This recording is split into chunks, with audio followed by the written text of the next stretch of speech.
Pronto. Então, meninas, eu não poderia encerrar essa disciplina sem falar sobre microempresa e empresa de pequeno porte, além de pincelar sobre o MEI, né, que é aquele empresário individual, aquele pequeno empreendedor, né, que pode ter só um funcionário, que pode trabalhar em casa, entre outros. Então, vamos começar falando por que foi criado essa microempresa, essa empresa de pequeno porte, ou seja, ME e EPP. Tudo começou em 1979, né, que logo após um grande período de conturbação, foi iniciado o processo de desburocratização. Como assim? Fazer com que fosse minimizado essa burocratização, que é tão grande, né? Infelizmente, até hoje nós temos, em alguns quesitos, muita burocratização. Então, foi criado em 1979 o Ministério da Desburocratização, ou seja, criado, né? E também investido pelo ministro Hélio Beltrão. Que eles, né, os que criaram, junto com o presidente, o que foi que eles fizeram? Eles disseram, não, tem muitas pessoas informais, né? Muitos empresários informais. Por quê? Não adianta eles pagarem impostos e não ter lucro algum. Então, eles pegam e vão para a informalidade, porque assim eles ficam sem pagar impostos e ainda têm um lucro. Então, isso aí era a informalidade crescente, né? Sempre as pessoas preferiam ir por debaixo dos panos para assim conseguir algo. O ponto alto da política desburocratizante foi, sem dúvida, sua investida para livrar as empresas comerciais, industriais ou civis de regulamentos e portarias que nada impediam as fraudes. Ou seja, tinha burocratização, tinha tudo aquilo, né? Tem que ser portaria, regulamento, tal, tem que seguir as normas. E as pessoas não queriam seguir as normas, porque se seguisse as normas, não iria ter lucro algum, somente prejuízo. Então, esses regulamentos, essas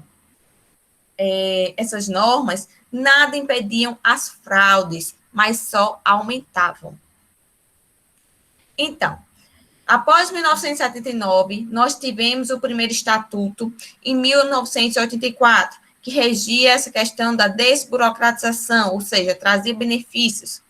Os ideais consagrados por esse estatuto foram absorvidos pela Constituição de 1988, ou seja, a nossa Constituição vigente, ela absorveu, ou seja, ela retirou alguns ideais desse estatuto, criado em 84, e colocou nela, que até hoje são vigentes no artigo 179 e 170. Vale a pena conferir.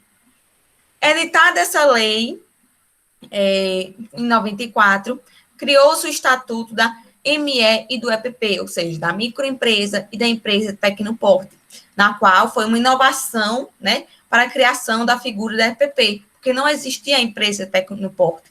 E houve essa criação a partir de 1994, ou seja, 26 anos atrás. Em 1996, também foi instituído o Simples, aquele recolhimento único mensal, tá? Que é uma pequena taxa, mas que, ao mesmo tempo, traz uma grande valia para os MEs e EPPs. O GMC, que é um órgão de execução do Mercosul, né, aquela que o Mercosul é o Mercado Livre Comum do Sul, ou seja, que vários países da América do Sul fazem comércio entre si sem pagar taxas, né, sem pagar altos impostos, e alguns são até isentos. Por exemplo, Brasil com Argentina, com Uruguai, eles são do Mercosul, né, entre outros países. Então, esse GMC, ele trouxe um órgão, né? É um órgão de execução do Mercosul, no qual foi aprovado o documento Políticas de Apoio às Micro, Pequenas e Médias Empresas. Já em 1999, foram revogadas leis anteriores, ou seja, deixaram de existir algumas leis anteriores, e foi instituído um novo estatuto, ou seja, foi criado um novo estatuto, mas a lei do Simples Nacional permaneceu. O Poder Executivo, em 2000, editou outro decreto, né, fortalecendo ainda mais o ME e o EPP. Já em 2002, nós tivemos algumas críticas quanto ao artigo 970, que diz: a lei assegurará tratamento favorecido, diferenciado e simplificado ao empresário rural e ao pequeno empresário, quanto à inscrição e aos efeitos da intercorrente. Ou seja, muitas pessoas falavam, por que só os pequenos empresários e o empresário rural? Por que não a todos? Mas porque quem era ferido, né? Quem era, posso dizer assim, com essa burocratização, que eles mais sofriam eram os pequenos empresários. Os grandes não, mas os pequenos eram os que mais sofriam. Então, o Código Civil trouxe para assegurar um tratamento diferenciado, um tratamento mais favorecido para os pequenos empresários e os empresários rurais. Nós tivemos uma emenda constitucional número 42 e a Lei Complementar 123 de 2006, que revigorou a Lei do Simples Nacional, a Lei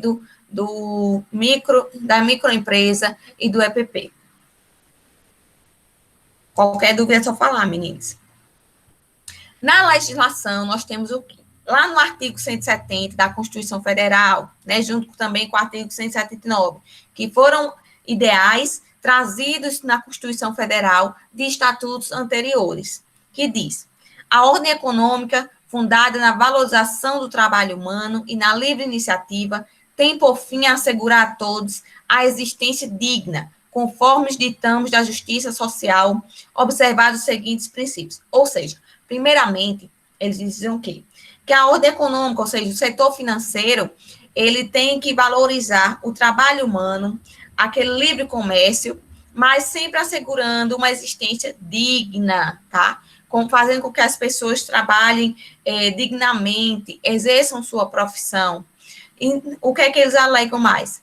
Que tratamento favorecido para as empresas de pequeno porte, constituídas sob as leis brasileiras e que tenham a sua sede de administração no país. Ou seja, as empresas de pequeno porte que são brasileiras, que têm sua sede aqui, né, e sua administração no Brasil, então elas têm um tratamento favorecido. Elas devem ter, porque está na Constituição Federal.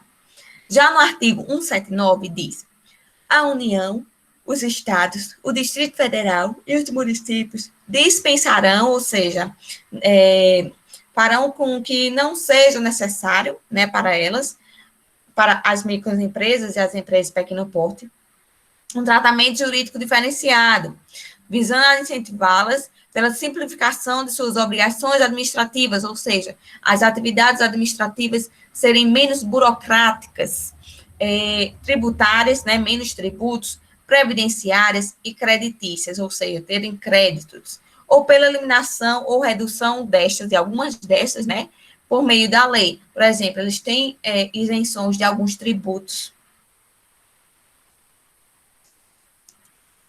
A partir dos artigos 146, 170 e 179 da nossa Constituição, surgiram várias leis concedendo benefícios para as microempresas e empresas de pequeno porte. Por exemplo, uma lei de 1996 criou o Simples Nacional, a de 2006 favoreceu mais ainda.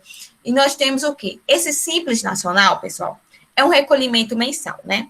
Mas ela é um sistema simplificado, ou seja, faz, como é que eu posso dizer assim? Faz diminuir as cargas, né, de um empresário, de um ME, de um EPP. Ou seja, ele vai ser um sistema simplificado de recolhimento de tributos e contribuições federais, que, mediante convênio, poderia abranger os tributos devido aos estados e aos municípios. Antes, né, era só para recolhimento de contribuições federais, antes. Hoje em dia, não mais, tá? Engloba estado, municípios. Os estados preferiram não aderir ao Simples, logo de início. Instituíram regimes próprios de tributação, o que acabou resultando em 27 tratamentos tributários diferentes em todo o país. Ou seja, os estados, eles tinham um regime tributário diferente, mas o Simples Nacional pertencia somente à União, ou seja, ao governo brasileiro. Poucos municípios também aderiram a esse Simples Federal e a maioria não estabeleceu qualquer benefício para as microempresas e empresas de pequeno porte, né, que eram estabelecidas em seus territórios. Ou seja, muitos fizeram, isso não vai acarretar em nada. No entanto, em 2006, a Lei Complementar 123, ela foi criada com o objetivo de estabelecer normas gerais, ou seja, abrangentes, relativas, ou seja, pertencentes ao tratamento diferenciado e favorecido. Deixa eu só aceitar aqui, Gabriela. E favorecidos, pessoal, a ser dispensado às micro e pequenas empresas no âmbito dos poderes da União, dos estados, do Distrito Federal e dos municípios. Então, antes, só a União que tinha isso, mas a partir de 2006, não. Foi, né, estabelecida essa norma, essa lei, que fez o quê? Com que os estados, os municípios, o Distrito Federal, também aceitassem o Simples Nacional, tá? Esse tratamento diferenciado e favorecido. A apuração e recolhimento de impostos e contribuições federais, estaduais e municipais, mediante regime único de arrecadação, inclusive obrigações necessárias, também foi no que se referiu ao cumprimento de obrigações trabalhistas e previdenciárias, inclusive as obrigações acessórias, aquelas de fazer e não fazer. A obrigação principal sempre vai ser aquela de você dar, tá? De você pagar. E as obrigações acessórias vão ser a de fazer ou não fazer. Ao acesso ao crédito e ao mercado, né? Ficou mais simples, melhor, de ter um crédito, inclusive quanto à preferência nas aquisições de bens e serviços, ou seja, quando você for comprar algum bens e serviços e vender aos poderes públicos, tecnologia, associativismo e regras de inclusão. Por exemplo, se você estiver com uma empresa grande e tiver uma ME que ficou em segundo lugar numa licitação, ou seja, se ela ficou em segundo lugar, o poder público, ele pode dizer o quê? Não, vamos agora fazer a disputa entre o primeiro e o que é ME, o segundo lugar, tá? Agora, se for, porque isso aí para favorecer as microempresas, as empresas de pequeno porte, e as grandes, como já são grandes, elas ficam como se fossem escanteadas. No entanto, quando nós temos uma licitação, que tá, em primeiro lugar, um ME, segundo lugar, ME ou EPP, isso aí não vai ter esse negócio de, tipo, outra chance, tá? As alterações no texto inicial do novo estatuto tiveram como objetivos principais o aperfeiçoamento desse regime unificado, né? Desse regime especial de arrecadação de tributos e contribuições, ou seja, tiveram uma modificação, aperfeiçoamento do Simples Nacional. O Simples Nacional, pessoal, ele foi criado com o objetivo de unificar, ou seja, unir em um só lugar, né, a arrecadação dos tributos e contribuições devidos pelas micro e pequenas empresas brasileiras e com abatimento do preço nos âmbitos do governo federal, estaduais e municipais, no qual é um regime especial de arrecadação, não é um tributo ou um sistema tributário, tá, pessoal? É apenas um regime especial de arrecadação, para arrecadar, né? Ou seja, você deve aquele tributo, mas tem esse regime que faz com que seja mais fácil você pagá-lo. Então, assim, o Simples é um regime especial de arrecadação, não é um tributo ou um sistema tributário, viu? Não é sistema tributário, pessoal. O Simples Nacional é um regime especial de arrecadação, mais uma forma de arrecadação unificada de tributos e contribuições. No artigo 3º da Lei 123 de 2006, diz o quê?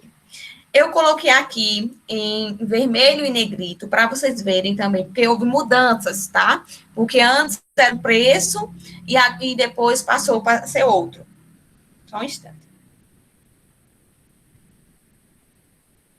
Só um instante, pessoal. Abre aí, chama aí na porta que as meninas vão abrir. Artigo 3º. Para os efeitos desta lei complementar, consideram-se microempresas ou empresas de pequeno porte a sociedade empresária, a sociedade simples, a empresa individual de responsabilidade limitada, a EIRELI, e o empresário a que se refere o artigo 966, aquele que diz o que é empresário, tá? Devidamente registrados no registro de empresas mercantis, ou seja, na junta comercial ou no registro civil de pessoas jurídicas, para aquelas sociedades simples e também para o empresário individual. Conforme o caso, né? Desde que, no caso da microempresa, aufira, ou seja, consiga, em cada ano calendário, ou seja, de 1º de janeiro a 31 de dezembro, receita bruta igual ou inferior a 360 mil. Resumindo, o que é receita bruta? É tudo aquilo que entra e sai na sua empresa, tá? Não importa se é só o lucro que você tem. Não, vai ser tudo que você comprou e tudo que você gastou.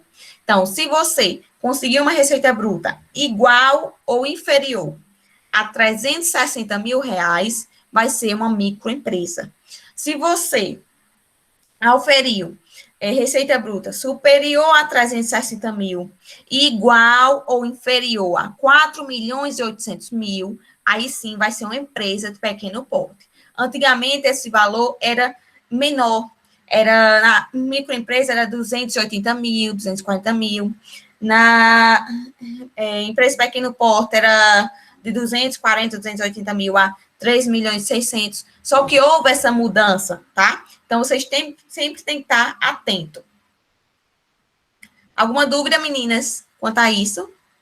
Qualquer dúvida é só falar. Para efeito de estudos e pesquisas, o SEBRAE utiliza o critério de classificação de porte, né? Para eles, o SEBRAE ele vai conforme o porte da empresa, segundo o número de empregados da empresa. Assim sendo, se uma empresa de indústria e construção civil tem até 19 empregados, então vai ser uma microempresa para o SEBRAE, tá? Se tiver comércio e serviços até 9 empregados, então vai ser uma microempresa. Mas se eu tiver, por exemplo, um supermercado, um comércio, né? De 10 a 49 empregados, então vai ser uma empresa de pequeno porte. E se eu tiver uma indústria e construção civil de 20 a 99 empregados, vai ser uma empresa de pequeno porte. Por exemplo, vocês aí em Esperança, uma Casa Alves, ela possui, só em um supermercado, nem um comércio, mais de 15 funcionários, vamos dizer assim. Então, para o SEBRAE, ela será uma empresa de pequeno porte, mesmo que, perante a lei, seja considerada uma microempresa, por exemplo. Nós sabemos que agora não é mais, né? Mas se for considerada, mas para o SEBRAE, não. O SEBRAE vai olhar a questão de porte segundo o número de empregados daquele comércio, daquele setor. Registro como microempresa ou empresa de pequeno porte. Nós temos algumas interdições, né, para essa questão de registro. Quem é que não pode se registrar com ME ou EPP? Aquele que não tenha como sócia outra pessoa jurídica, né? Tipo, não tenho sócio outra pessoa jurídica. Então, eu posso. Que não seja filial, sucursal, agência ou representação de pessoa jurídica com sede no exterior. Não pode, porque tem que ter sede no Brasil, tá? Então, não pode ter sede no exterior e aqui vir ser uma filial, uma sucursal, uma agência, para só vangloriar benefícios. Então, isso aí seria uma fraude. Não pode, se for sócia de ME ou EPP, né? Salvo se a receita bruta global não ultrapassar os limites previstos em lei, aí sim. Cujo titular ou sócio não participe com mais de 10% do capital de outra sociedade não beneficiada pela lei do Simples Nacional, aí pode. Não seja constituída sob a forma de cooperativa, né? Salvo se for de consumo, aí pode. Não exerça atividade de banco comercial, tá? Banco comércio é mais comercial, pessoal. De seguros privados ou de previdência complementar. Não seja resultante de cisão, ou seja, quando há uma divisão, né, na empresa. Desmembramento de pessoa jurídica ocorrido nos últimos 5 anos. E para o MEI, ele não poderá ter mais de um estabelecimento ou participar de outra empresa como titular, sócio ou administrador. Lembrando que funcionário público não pode ser MEI, viu, pessoal? Fiquem atentos. Artigo 6º e artigo 7º, que trata da desburocratização. Com essa desburocratização, o que é que houve? Vistorias para o funcionamento da empresa realizada após o início da atividade, salvo se oferecer risco, ou seja, só vai haver vistorias, né, para o funcionamento da empresa após o início da sua atividade, né, na questão do ME ou EPP, salvo, né, só vai acontecer a vistoria se essa atividade oferecer risco, aí acontece essa vistoria antes do início da atividade. Municípios expedirão alvará de funcionamento provisório para início de operação do estabelecimento imediatamente após o ato do registro, ou seja, você se registrou como um ME ou EPP, então o município ele vai expedir o alvará de funcionamento, tá? Mas tem que olhar se oferecer alto risco. Se oferecer alto risco, aí tem que ser bem antes do início da operação, tem que olhar tudo, tem que ver a vistoria e o alvará vai ter que ser adequado a isso. O Simples Nacional. Lá no artigo 12, diz o quê? Fica instituído o regime especial único de arrecadação de tributos e contribuições devidos pelas microempresas e empresas de pequeno porte. Resumindo, ficou instituído, ficou criado o Simples Nacional, viu? Que é um regime especial de arrecadação, pessoal. Lembrando que não é um sistema tributário, tá? E nem é tributo. Artigo 13. O Simples Nacional vai implicar o recolhimento mensal, ou seja, o Simples Nacional significa que existe um recolhimento mensal mediante documento único de arrecadação dos seguintes impostos e contribuições. Eu coloquei seguintes, mas lá no artigo 13 tem dizendo quais são os impostos e contribuições que são pagos através do Simples Nacional. Aqui eu não vou me adentrar, mas vocês vão lá na lei e vejam, viu? Confiram direitinho. Antes, o que é que houve? Houve uma mudança. Que nós tínhamos, né, microempresa e empresa de pequeno porte. Elas passaram por uma lei de 1996, depois pela de 1999, e a atual, que foi pela Lei Complementar 123 de 2006. Ou seja, esse alcance desse novo regime dos ME e do EPPs, em 96, era só unicamente federal, como eu disse. Só a União que falava, não, é desse jeito e tal. Os municípios e os estados não queriam saber se existia um regime diferenciado. Eles não seguiam esse regime. Já em 99, continuou da mesma forma. E em 2006, começou um alcance nacional, ou seja, foi válido esse tratamento diferenciado para as microempresas e empresas de pequeno porte em todo o território nacional, para os municípios, Distrito Federal e estados. Eu coloquei aqui algumas normas, né, que foi modificado, o que foi que houve, mais ainda, para vocês darem uma olhadinha em casa. Antes, né, a definição de ME e de EPP era, como eu disse agora há pouco, pelos valores, né, que eram bem abaixo. Em 1996, ME era aquela que tinha receita bruta igual ou inferior a 240 mil, ou seja, tinha a receita bruta era 240 mil para baixo. E a EPP era de 240 mil e 2,4 milhões, ou seja, passou 240 mil, já era EPP. Em 99, aumentou 4 mil, ou seja, ME era aquele que tinha receita bruta anual igual ou inferior a 244 mil, e EPP era que tinha entre 244 mil e 1,2 milhões. Houve essa diminuição na questão do valor superior. E em 2006, tinha ME igual ou inferior a 240 mil e EPP entre 240 mil e 2,4 milhões. E agora, nós temos ME é aquela que possui receita bruta igual ou inferior a 360 mil e EPP é aquele de 360 mil a 4 milhões e 800 mil, certo, pessoal? Então, houve um aumento significativo quanto a isso. Nós temos também a questão da opção pelo Simples, né? Que antes era só que em 1996 disse o quê? Dá-se mediante inscrição da pessoa jurídica na condição de ME ou EPP, quando o contribuinte prestará todas as informações necessárias, inclusive com a especificação dos impostos dos quais é contribuinte, dos quais, né, a empresa, a ME ou EPP, era contribuinte. Ao porte da pessoa jurídica, caracterizada a opção pelo simples mediante alteração cadastral. Em 99, contou da mesma forma. Em 2006, veio dizendo, será definida pelo comitê gestor, devendo ser feita pelo contribuinte até o último dia útil de janeiro. Ou seja, você vai optar pelo Simples Nacional, então vai passar pelo comitê gestor, no qual você vai se transformar no Simples. Tem um tratamento jurídico diferenciado e simplificado, que atual diz o quê? Estabelecimento de normas gerais, né, de amplitude, relativas ao tratamento diferenciado e favorecido aplicável às MEs e EPPs, no âmbito dos poderes da União, do Estado e dos municípios, incluindo o Distrito Federal, ou seja, de alcance nacional, pessoal. Nome empresarial. Nós falamos na outra aula sobre o nome empresarial, que também é chamado de razão social, não foi? E lá no artigo 72 da Lei 123 vai dizer o quê?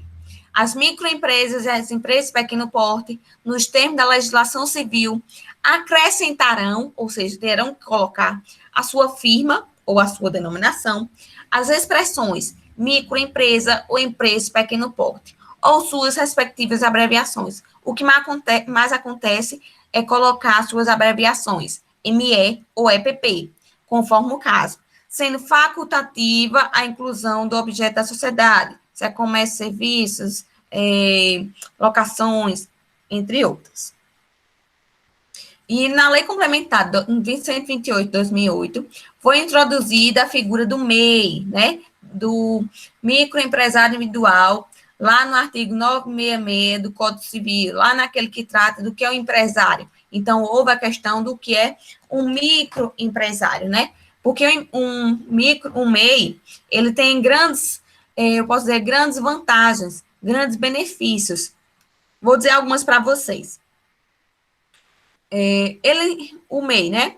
Ele é um beneficiário fiscal, tem que pagar uma taxa mensal, é um empresário individual ou empreendedor, receita bruta até 81 mil reais por ano, né? Não é todo mundo que pode ser MEI, como eu já falei anteriormente. A tributação mental é bem pequenininha, né? Tem que pagar uma tributação, tributos mínimos. Tem CNPJ igual a uma pessoa jurídica, mas não é pessoa jurídica. Pode ter um funcionário, tá? Registrar com carteira e tudo mais. Não precisa emitir nota fiscal para pessoa física, tá? É obrigatório para pessoa jurídica. Estabelecimento pode ser em casa, não é necessário ser fora de casa. Se estourar os 81 mil, não pode mais ser MEI, viu, pessoal? Isso aí tem que lembrar. Se você é MEI, mas passou da receita bruta de 81 mil, então você não pode mais ser o MEI no ano seguinte. Mas você pode ser um empresário individual, através de transformação ou não. Você pode ir direto, já ser um empresário individual, sem precisar ser MEI anteriormente. O MEI, ele é um pequeno empresário individual, como eu acabei de falar, que atende às condições abaixo relacionadas, como eu acabei de falar. Até 81 mil reais por ano, que não participe como sócio, administrador titular de outra empresa, não pode ser funcionário público, você pode contratar no máximo um empregado, tem que exercer uma das atividades econômicas previstas no anexo 11, lá da resolução de 2018, que você vale a pena conferir, porque não são todas as profissões que pode ser MEI, não são todas as atividades permitidas. Como eu falei, de 81 mil reais por ano, o microempreendedor individual que se formalizar durante o ano em curso, tem seu limite de faturamento proporcional a 6.750 por mês, até 31 de dezembro do mesmo ano. Por exemplo, você entrou em junho, então você terá o quê? Entrou em junho, então 6 meses vezes, vamos dizer que foi no final de junho, vamos botar fevereiro? Foi em fevereiro. Aí você tem fevereiro, só não tem janeiro, como MEI. Então, 11 mil vezes 6.750 vai ser 74.250. Você não pode estourar desse limite, tá? Você estourando desse limite, no próximo ano você não pode mais ser MEI. A contribuição do MEI, do microempreendedor individual para 2020, será igual a de 2019, que é o quê? Comércio e indústria, né? Vamos pagar o quê? ICMS. O INSS, R$ 49,90. Com ICMS e ISS, por exemplo, no caso do comércio e indústria, ICMS, vai ser R$ 1 a mais. Então, o MEI vai pagar R$ 50,90 por mês. Para aquele que trabalha na atividade de serviços, vai pagar o ISS. O INSS vai ser de R$ 49,90 e R$ 5,00 de ISS. Então, por mês, ele vai pagar R$ 54,90 o MEI. Comércio e serviços, ICMS e ISS, R$ 49,90 por mês, mais R$ 6,00 de ICMS e ISS, ou seja, por mês, o MEI vai pagar R$ 55,90. Esses valores, pessoal, são atualizados anualmente. Esse ano ainda não houve uma mudança, mas ele é anual, de acordo com o salário mínimo. O MEI pode contratar até um empregado, como eu já falei, né, que tem que ser no mínimo um salário mínimo. Pode ser consultado no portal do empreendedor, clicando no link do Ministério do Trabalho. Não precisa de um contador para a contratação de um empregado pelo MEI, mas é necessário, tá? Eu aconselho sempre procurar um contador para regularizar essa sua situação. Mas como vocês vão ser técnicos em administração e nas aulas de contabilidade vocês vão aprender isso, então não será necessário. Mas para os demais, aí sim. Aí quer dizer que aumenta todo ano, é? Isso, conforme o salário mínimo. Aí tipo, aumenta assim R$ 1, essas coisas, né? Isso, porque aqui, ó, 2019, foi para quem trabalhava em comércio e indústria, por exemplo, que era um MEI disso, aí pagava R$ 50,90 apenas por mês. E nesse caso, você está pagando previdência também, né? O valor caro só é o do INSS, que vai ser R$ 49,90 sem mudar, mudando todo ano por conta do salário mínimo. Pronto. Não, porque a gente também tinha aprendido na outra aula, em outra aula, que podia ser MEI, mas também podia trabalhar de carteira assinada, né? É isso? Isso, em carteira assinada, mas são diferentes. Isso. E não pode mais, assim, se você for funcionário público, aí não pode, viu? Certo. Mas se, tipo, trabalhar no comércio e ter outra função, tipo artesanato, alguma coisa assim, pode, né? Ou não? Pode. Só que tem que ficar ligado, como eu falei aqui, né? Que não participe como sócio, administrador ou titular de outra empresa. Certo. Então, vamos lá. Qualquer dúvida é só falar, viu? Incentivo estatal, pessoal. O que o Estado lhe incentiva, né? Quanto a você ser MEI? Ele vai cálculo simplificado do valor a ser recolhido, e não só no questão de MEI, mas sim de ME e EPP. Tratamento diferenciado e favorecido para os MEs e EPPs, que é o Simples Nacional, no qual traz alguns benefícios, que é a dispensa da obrigatoriedade de escrituração comercial para fins fiscais. MEs e EPPs não precisam escriturar. Cálculo simplificado do valor a ser recolhido. Recolhimento unificado e centralizado de impostos e contribuições, você pagar, né, de forma única. Quais são os tributos unificados pelo Simples? Vamos lá. O imposto de renda da pessoa jurídica, o IPI, que é um imposto sobre produtos industrializados, contribuição social para o lucro líquido, contribuição para o financiamento da Seguridade Social, entre outros, tá? Que são contribuição patronal previdenciária e imposto sobre operações relativas à circulação de mercadorias sobre prestações de serviços de transporte interestadual e intermunicipal de comunicação, resumindo, ICMS, o ISS, que é o Imposto sobre Serviços de qualquer natureza. Então, o Simples Nacional vai influir nesses impostos. Quem não pode optar pelo Simples? Aquele que não pode ir para o Simples Nacional. aquele que seja filial ou representante no país de pessoa jurídica com sede no exterior, aquela constituída sob a forma de cooperativa, salvo as de consumo, as de cujo capital participa a entidade da administração pública direta ou indireta, não pode, que possua débito com o INSS ou com as fazendas públicas, se você deve ao INSS ou às fazendas públicas, não pode, que a questão de MS, EPPs, que exerce atividade de produção ou venda no atacado de cigarros, armas de fogo, bebidas alcoólicas, refrigerantes, que exerce atividade de importação de combustíveis, que se dedica ao loteamento e incorporação de imóveis. O pagamento através do Simples exclui a incidência de outros tributos, ou seja, você pagar pelo Simples vai excluir, vai me isentar de pagar outros tributos? Não, viu? Isso aí você vai pagar através do Simples, mas tem outros tributos que são cobrados à parte. Por exemplo, aquele imposto que trata sobre operações de crédito e seguro, o IOF, o imposto sobre importação de produtos estrangeiros, o imposto sobre exportação, o IE, o ITR, que é o imposto sobre a propriedade territorial rural, contribuição provisória sobre a movimentação financeira, o FGTS, que é aquela contribuição para o Fundo de Garantia do Tempo de Serviço, contribuição para a Seguridade Social, o INSS, relativa aos empregados, tá, pessoal? Exclusão do Simples Nacional. Você está lá de boa, mas você também pode ser excluído, tá?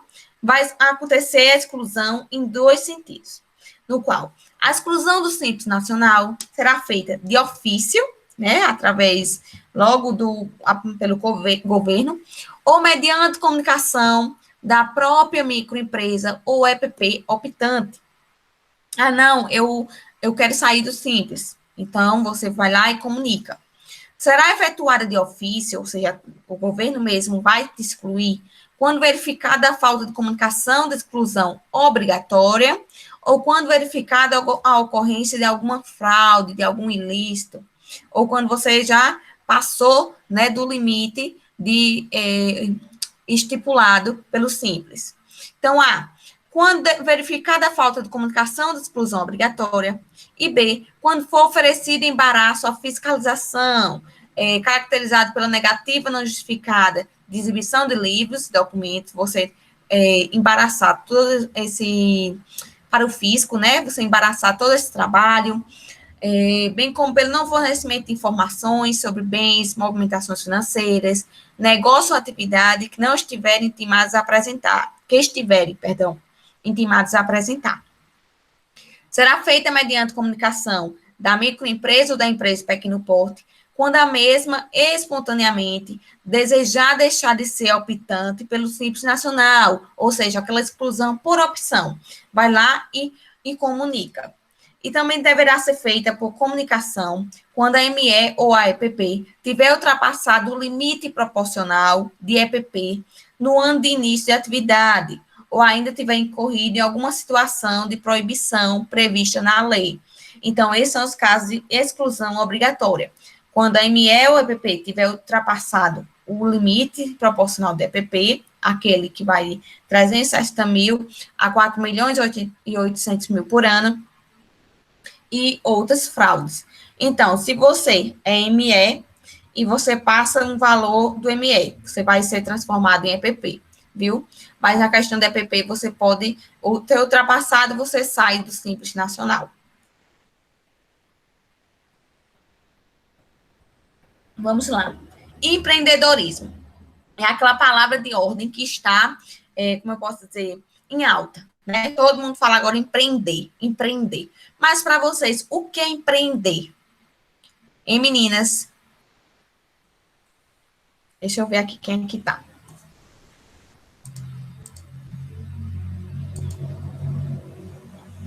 Gabriela, para você, o que é empreender?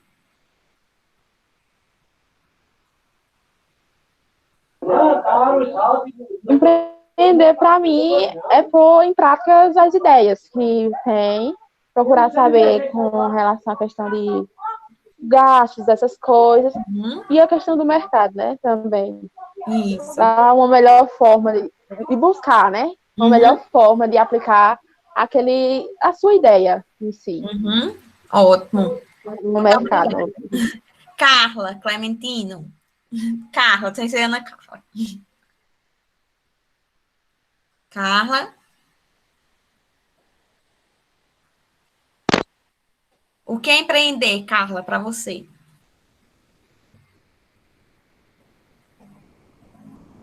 Carla?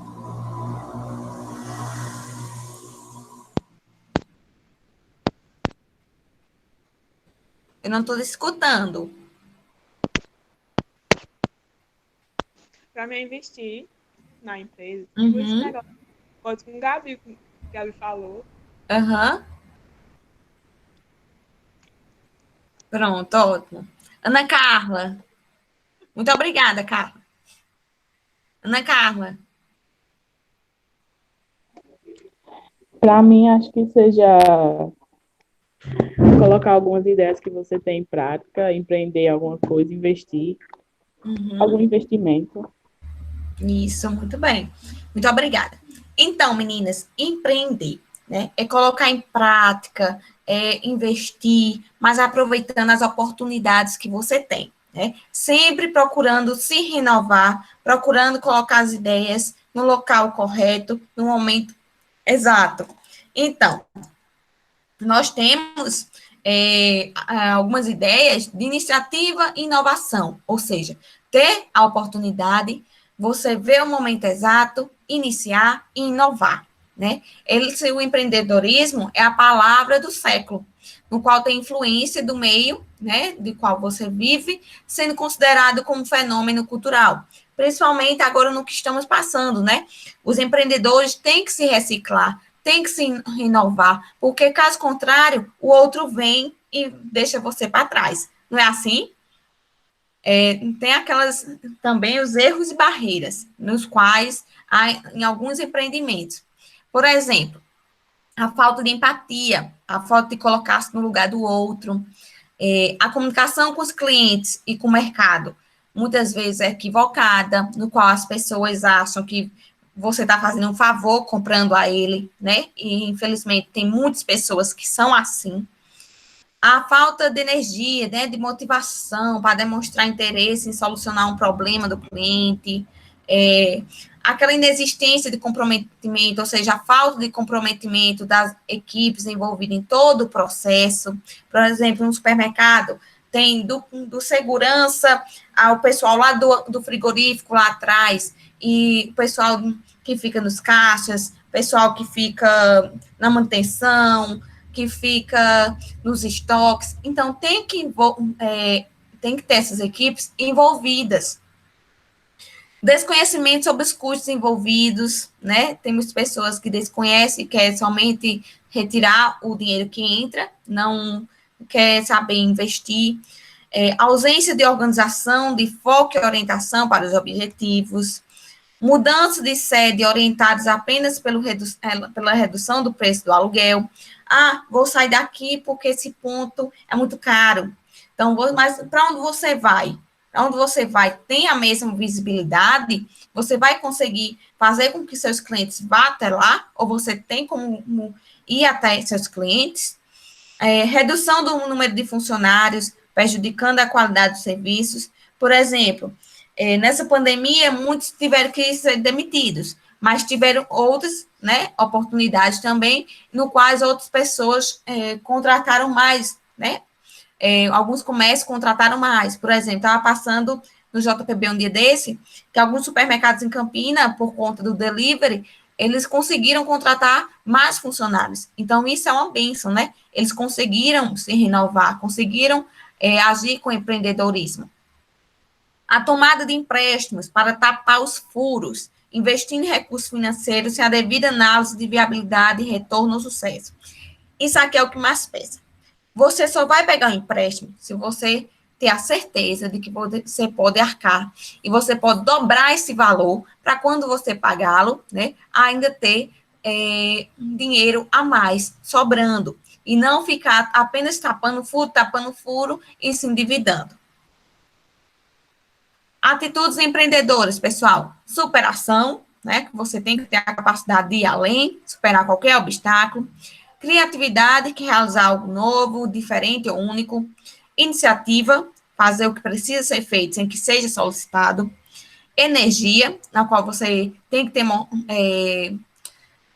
ter motivação, né? Uma incansável disposição para trabalhar e a luta e partir para a execução. Valor, né? A capacidade de gerar algum benefício para alguém e não somente pensar em lucro. Compromisso, assumir a responsabilidade e as consequências. O risco, né? Você saber que sua atividade também pode ter riscos. A capacidade de aceitar o fato de que as coisas podem não sair como planejado. Eita, esse slide está todo doido aqui. E que o erro é uma forma de aprendizado. Então, sempre tem que ter perseverança, né? Eu sempre digo que persistir e perseverar são palavras que parecem ser sinônimas, mas não são. Porque persistir é uma coisa. Você vai lá e persiste. Eu vou por esse caminho, não consegui. Eu vou tentar de novo por ele. E assim vai até, e vai tentando, vai tentando. Perseverança, não. Perseverança, você olha.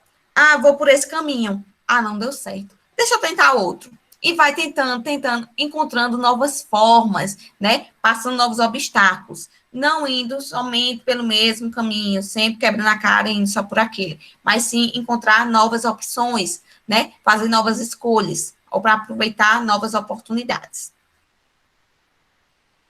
Nós temos, né, algumas entraves para MEs e EPPs, que são a burocratização, em algumas situações, a baixa concessão de incentivos creditícios, de créditos, alto custo em abrir uma microempresa, uma empresa de pequeno porte no Brasil, leva muitos empreendedores para a informalidade, repercutem negativamente na economia em virtude da sensível perda de arrecadação do Estado, dificuldade em registrar seus funcionários e dificuldade em conseguir crédito bancário. Infelizmente, ainda são alguns entraves para as microempresas e empresas de pequeno porte, mesmo com tantos benefícios favorecidos a eles. Vamos para as questõezinhas, pessoal. Respondam aí, rapidinho, para a gente responder juntos, tá?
Vamos, meninas.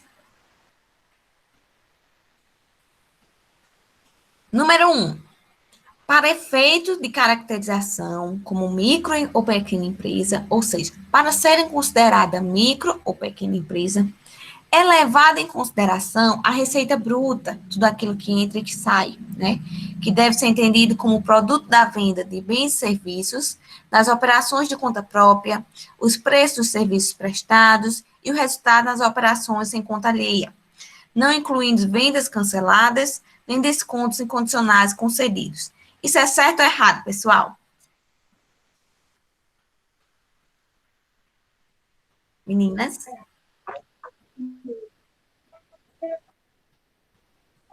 Eu acho Hum. que tá. Certo ou errado? Eu acho que tá certa. Então, meninas, está certíssima, tá?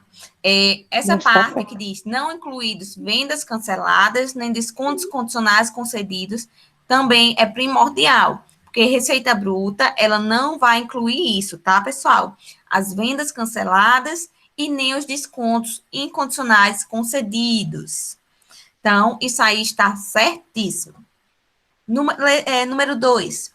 Para os efeitos da Lei Complementar 123 de 2006, consideram-se microempresas ou empresas de pequeno porte a sociedade empresária, a sociedade simples, se refere o artigo 966 do Código Civil em vigor. Devidamente registrado no registro de empresas mercantis ou no registro civil de pessoas jurídicas, conforme o caso. Desde que, no caso da microempresa, aufira em cada ano calendário, receita bruta igual ou inferior a 360 mil, igual ou inferior, não, igual ou inferior a 4 milhões e Professora, você tem como 800 mil repetir reais. que tá falhando? Vamos lá, que essa internet é horrível. Para os efeitos da Lei Complementar número 123 de 2006, consideram-se microempresa ou empresa de pequeno porte a sociedade empresária, a sociedade simples, se refere o artigo 966 do Código Civil, em vigor, devidamente registrados no registro de empresa mercantis, ou seja, na junta comercial, ou no registro civil de pessoas jurídicas, conforme o caso, desde que. Até aí tá tudo certo, viu? Aí, essa alternativa A, tá certo ou errada? No caso da microempresa, aufira em cada ano calendário, receita bruta igual ou inferior a 360 mil e igual ou inferior a 4 milhões e 800 mil. Espera aí que eu pulei aqui, não foi? Igual ou inferior a 360 mil reais. E no caso de empresa de pequeno porte, aufira receita bruta superior a 360 mil e igual ou inferior a 4 milhões e 800 mil. Tá certo ou tá errado, meninas? É porque tá bem juntinho essas palavrinhas aqui. Vocês acham que microempresa é aquela que aufere receita bruta igual ou inferior a 360 mil e EPPs tem aí receita bruta superior a 360 mil e igual ou inferior a 4 milhões e 800 mil, meninas? Certo ou errado?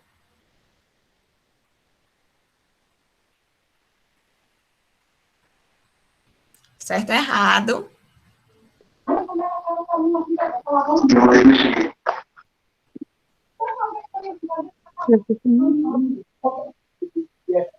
MEs é até Eu acho que tá 360 errado. mil.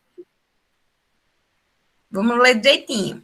Eu acho que não. Microempresa é aquela que recebe, né? Que aufere, quer dizer, receita bruta igual ou inferior a 360 mil, meninas? Tá certas aqui, viu? É até 360 mil. Até aí. E no caso de empresa de pequeno porte, é aquela que aufere receita bruta superior a 360 mil, igual ou inferior, ou seja, ou menos que 4 milhões e 800 mil?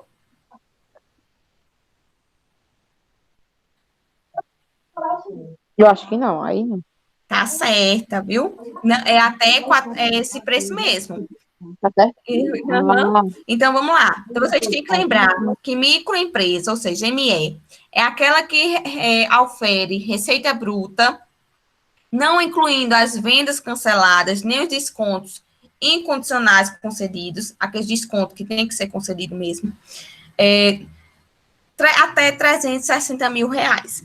E as empresas de pequeno porte é aqueles que oferem receita bruta de R$ 360 mil, igual, entre, né, R$ 360 mil, igual ou inferior a R$ 4.800.000, tá? Lembre-se disso. MEs e EPP. EPP é aquela que vai ter um limite bem maior, até R$ 4.800.000, ok? E só pode ser simples, nacional, as MEs e EPPs. Alguma dúvida? Se tiver, só fala. Não, agora não. Agora eu entendi. Participação das microempresas e empresas de pequeno porte em licitações públicas. Vamos lá.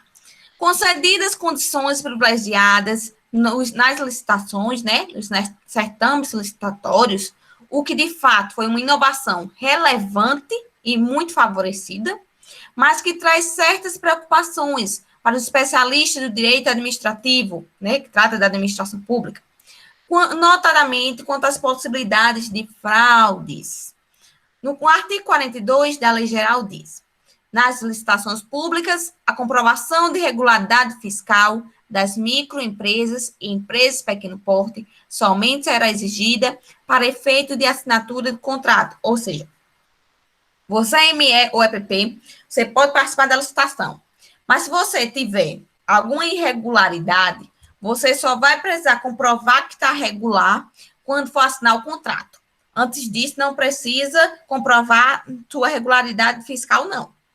No artigo 43 diz: determina que as microempresas e empresas de pequeno porte, por ocasião da participação em certames licitatórios, ou seja, nas licitações, deverão apresentar toda a documentação exigida para efeito de comprovação de regularidade fiscal, mesmo que esta apresente alguma restrição. Enquanto no artigo 42 diz que você só vai comprovar que está regular, né, fiscalmente no contrato, quando for assinar o contrato. No artigo 43 diz que você, mesmo assim, tem que apresentar toda a documentação, mesmo que esteja irregular, mas tem que apresentar logo no momento da licitação, no dia da licitação. Parágrafo 1º do artigo 43. Havendo alguma restrição na comprovação da regularidade fiscal, será assegurado o prazo de 5 dias úteis, né?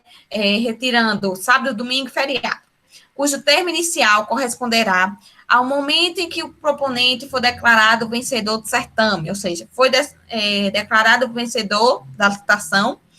Então, prorrogável por igual período, mas pode ser até 10 dias, a critério da administração pública, para regularização da documentação, pagamento ou parcelamento do débito e emissão de eventuais certidões negativas ou positivas com efeito de certidão negativa. Ou seja, certidão negativa é quando você não dever nada, se não tiver nenhuma quitação fiscal, você não dever nada fiscalmente. Quando você tiver uma certidão positiva com efeito de certidão negativa, é porque você tem algum crédito, alguma dívida fiscal que ainda está sendo gerada, ainda está em processo, mas que ainda não é obrigatório você pagar, não passou o vencimento. Então, ele vai ter uma certidão positiva com efeito de certidão negativa. E no parágrafo 2º diz: a não regularização da documentação no prazo previsto, né, em 5 dias, prorrogar por igual período, implicará a decadência do direito à contratação, ou seja, você perdeu o seu direito, sem prejuízo das sanções previstas, né, lá na Lei de Licitações, no artigo 81. Sendo facultado, né, a administração pode escolher convocar os licitantes remanescentes, aqueles que ficaram para trás, na ordem de classificação, segundo lugar, terceiro lugar, e assim vai, para assinatura do contrato, ou revogar a licitação. Foi revogada, vai ter que ser feita outra novamente. No artigo 44 diz: segundo o qual, nas licitações, será assegurada, né, tem asseguramento, como critério de desempate, preferência de contratação para as MEs e EPPs. Parágrafo 1º. Entende-se por empate aquelas situações em que as propostas apresentadas pelas microempresas e empresas de pequeno porte sejam iguais ou até 10% superiores à proposta mais bem classificada. Eu estou lá, eu sou ME e tenho uma empresa, uma grande empresa concorrente também. Mas meu preço foi de 5% a mais do que o dele, por exemplo, um pregão. Então, nessa questão aí, o que vai acontecer? Eu posso participar na questão do desempate. Eu com a empresa grande. Então, eu e ele vamos ver, né, agora, entre eu e ele, se eu posso vencer ou não. Na questão do parágrafo 2º diz, na modalidade de pregão, o intervalo percentual vai ser de 5%, tá? Mas, em outras modalidades, é até 10%. A regra é 10%. Somente o pregão vai ser 5%. Artigo 45, que diz, no inciso 1, a microempresa ou empresa de pequeno porte, mas bem classificada, poderá apresentar proposta de preço inferior, né, de preço menor, àquela que venceu. Ou seja, teve uma que venceu, mas a AME ou EPP pode apresentar uma proposta menor. Situação em que será adjudicada em seu favor o objeto licitado, ou seja, você pode ganhá-lo. Então, você vai prestar o serviço ou fornecer um produto daquele item. Lembrando, pessoal, que licitações, né, é uma coisa que vocês devem saber. Se vocês ainda não tiveram aula sobre isso, é bom dar uma visualizada nesse assunto, porque licitações, você pode ganhar dinheiro com isso também. E se você for trabalhar na administração pública, e você for para uma área de licitação, você tem que saber o que é pregão, o que é tomada de preço, entre outros. Não ocorrendo a contratação da microempresa, ou empresa de pequeno porte, serão convocados as remanescentes, ou seja, as outras que ficaram para trás. No caso de equivalência dos valores apresentados pelas MEs e EPPs, que se encontram nos intervalos estabelecidos entre 10% e 5%, poderá realizar o sorteio entre elas para que se identifique aquela que primeiro poderá apresentar a melhor oferta. Ou seja, quem foi a que apresentou a melhor oferta foi uma ME e EPP. E o segundo lugar também foi uma microempresa e EPP. Então, isso aí pode haver um sorteio. Em se tratando de pregão, que vai ser aquele do menor preço, o parágrafo 3º prevê regra especial, determinando que, no caso de pregão, a ME ou EPP, mais bem classificada, será convocada para apresentar nova proposta no máximo de 5 minutos após o encerramento dos lances, sob pena de preclusão, ou seja, ainda dá essa nova chance para eles. É uma nova chance que, ao mesmo tempo, você pode perder, dizer, mas 5 minutos é muito, dá para pensar. Não. Às vezes, você vai como representante de uma empresa, daqui que você consiga entrar em contato com outro, você já pode ter perdido por pena de preclusão. Das regras especiais com as obrigações trabalhistas e previdenciárias aos MEs e EPPs. As MEs e EPPs são dispensadas, né, não precisam afixar o quadro de trabalho em suas dependências, anotar as férias dos empregados nos respectivos livros ou fichas do registro, de empregar e matricular seus aprendizes no curso de Serviços Nacionais de Aprendizagem, não são dispensados da posse do livro intitulado Inspeção do Trabalho, e também são dispensados de comunicar ao Ministério do Trabalho e Emprego, ou seja, o MTE, a concessão de férias coletivas. Se você for fornecer uma férias coletivas, não precisa comunicar ao MTE. No artigo 5.2 diz que o disposto no artigo 5.1 desta lei complementar não dispensa as microempresas e empresas de pequeno porte dos seguintes procedimentos. São dispensados de alguns itens, mas não de outros. Por exemplo, tem que anotar na CLT, sim. CLT não, perdão, a CTPS, na Carteira de Trabalho e Previdência Social. Tem que fazer as anotações. Arquivamento de documentos comprobatórios de cumprimento das obrigações trabalhistas e previdenciárias. Geralmente são 5 anos, mas eu sempre digo a todo mundo que guardem esses papéis, esses documentos por mais de 10 anos. Apresentação da guia de recolhimento do Fundo de Garantia do Tempo de Serviço, né? Apresentação das relações anuais de empregados da Relação Anual de Informações Sociais e também do Cadastro Geral de Empregados e Desempregados. E no artigo 54 diz, É facultado ao empregador de microempresa ou da empresa de pequeno porte fazer-se substituir ou representar perante a Justiça do Trabalho por terceiros que conheçam do fato, ainda que não possuam vínculo trabalhista ou societário. Ou seja, o preposto, né, o empregador da AME ou EPP pode ter uma pessoa que lhe represente na Justiça do Trabalho. Ele pode ser um funcionário ou não. Ele sabendo dos fatos, ele já pode ser como preposto, ou seja, representar o empregador perante a Justiça do Trabalho. Ele sabendo de todos os fatos, então ele pode ser um preposto. Mas não pode estabelecer. Sou preposto, mas não quero, vou passar para outra pessoa. Não pode, tá? Se você recebeu a carta de preposição, então isso é personal, ou seja, isso é somente seu. Não pode repassar para outra pessoa. Só quem pode repassar é o empregador.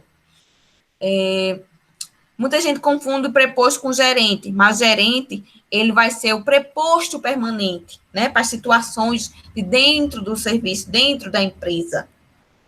Quando não exigir, né, poderes especiais. Quando ele tiver poderes especiais para atuar como preposto na Justiça do Trabalho, aí sim, ele vai ser um preposto, como eu posso dizer, extra, né, que vai servir como gerente e como preposto para a Justiça. Deixa eu ver aqui. Então, meninas, eu encerro esse assunto aqui, né, que dei essas pinceladas para vocês, que foi sobre ME e EPP. Vocês têm alguma dúvida? Ficou alguma dúvida, meninas? Não. Então, assim, eu falei sobre MEs, sobre EPPs, mas o que eu aconselho também é a EIRELI, que é o empresário individual de responsabilidade limitada, no qual uma única pessoa, que é a pessoa física, mas pode ser formada por pessoa jurídica, por exemplo, 2 pessoas jurídicas que constituem uma só, aí pode formar a EIRELI.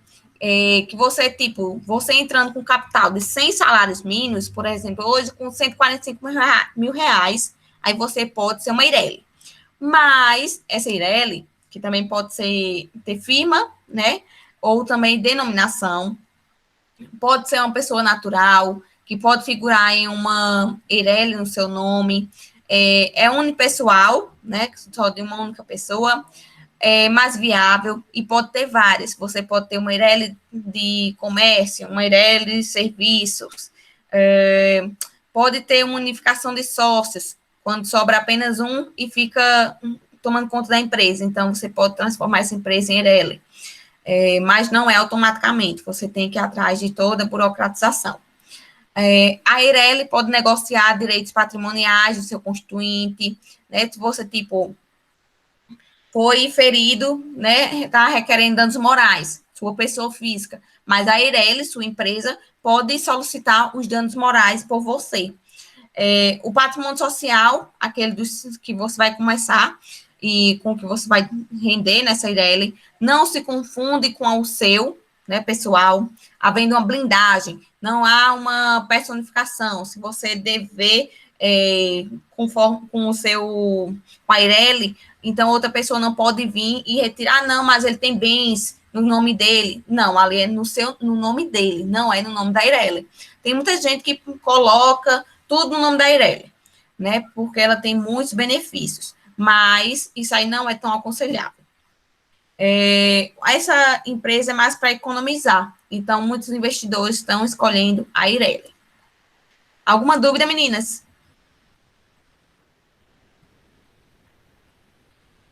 Alguma dúvida? Não. Então, pronto. Sábado, nós teremos aula, viu? Eu acho que é de 9 horas. 9 horas da manhã, Direito Administrativo e Direito do Trabalho, certo? Então, nós teremos encontro marcado lá. Não esqueçam, né? E até mais, meninas. Qualquer coisa, é só falar.